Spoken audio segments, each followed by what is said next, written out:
Hey everybody, so with this video, I wanted to show you all the toys that I got at a local toy show that happened today.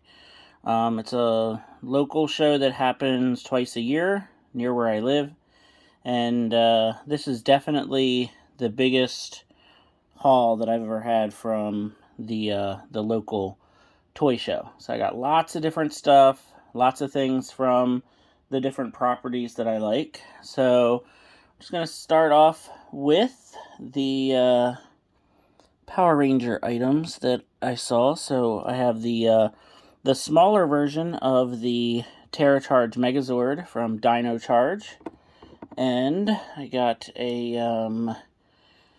Ninja Storm Green Ranger that's seen better days and definitely missing accessories and stuff, but I just like the character and it was basically thrown in for free, so I thought, well, why not? Might as well just add him to the collection. There we go. He didn't want to stand up at first.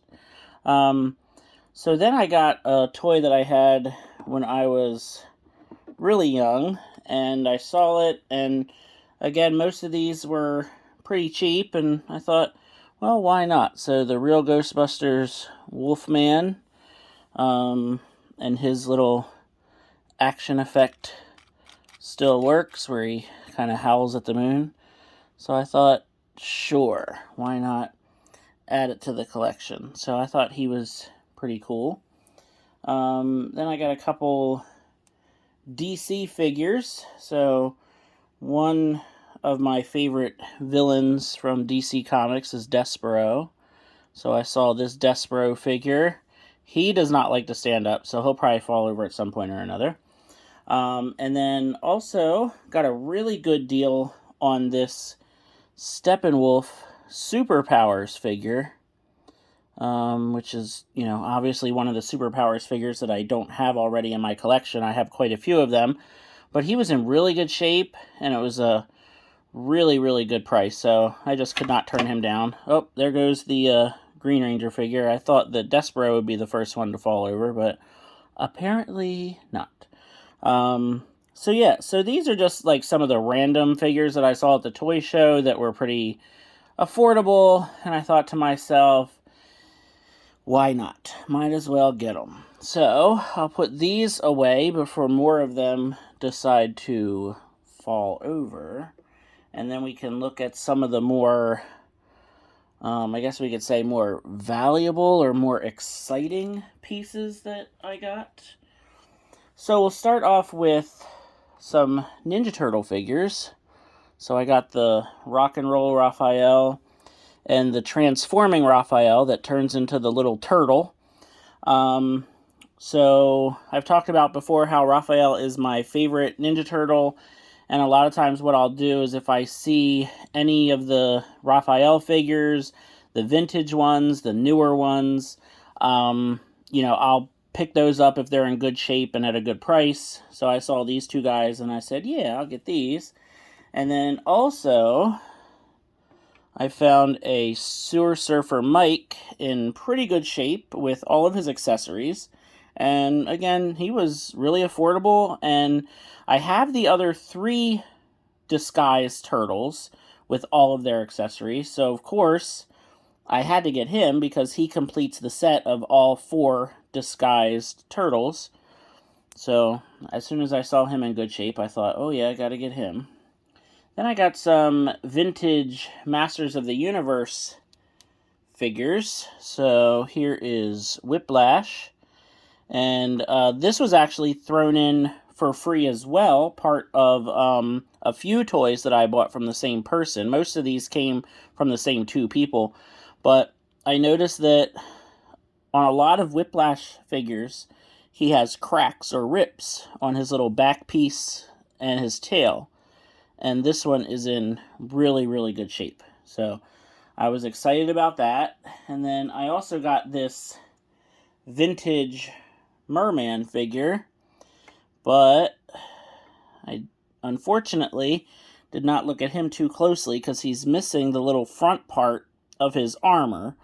And of course he's missing his sword, but I didn't really care too much about that. I think he was only $10.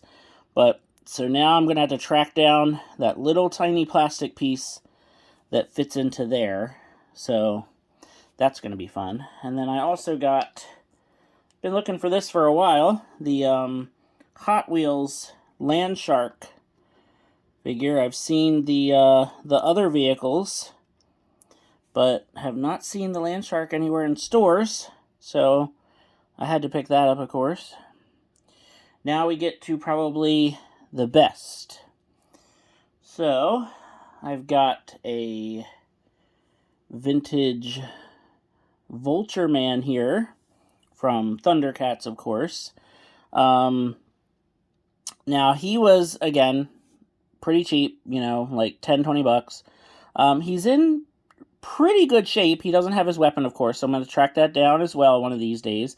But I actually have both versions of Mum-Ra and the 3 mutants. I have those vintage figures with all their accessories.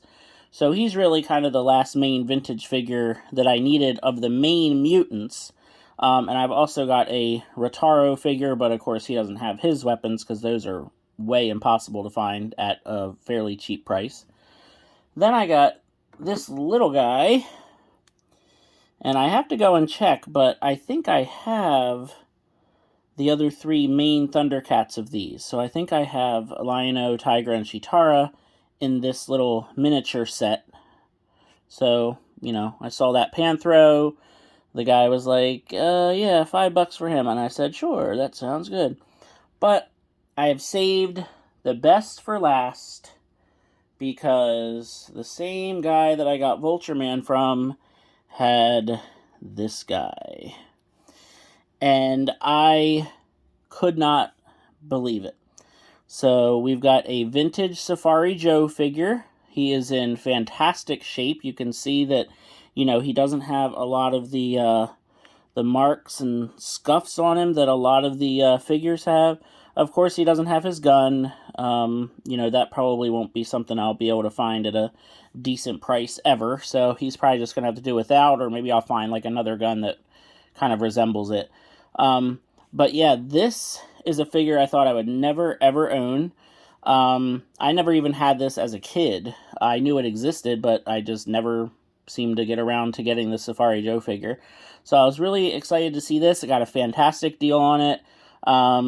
So yeah, that is my haul from the toy show today. Super, super excited about the Safari Joe figure. Also happy to have some of these other vintage figures from the main toy lines that I collect. But yeah, definitely happy with these, and now I'm going to need to make some room on some shelves to get them to fit in with the collection. Thanks for watching.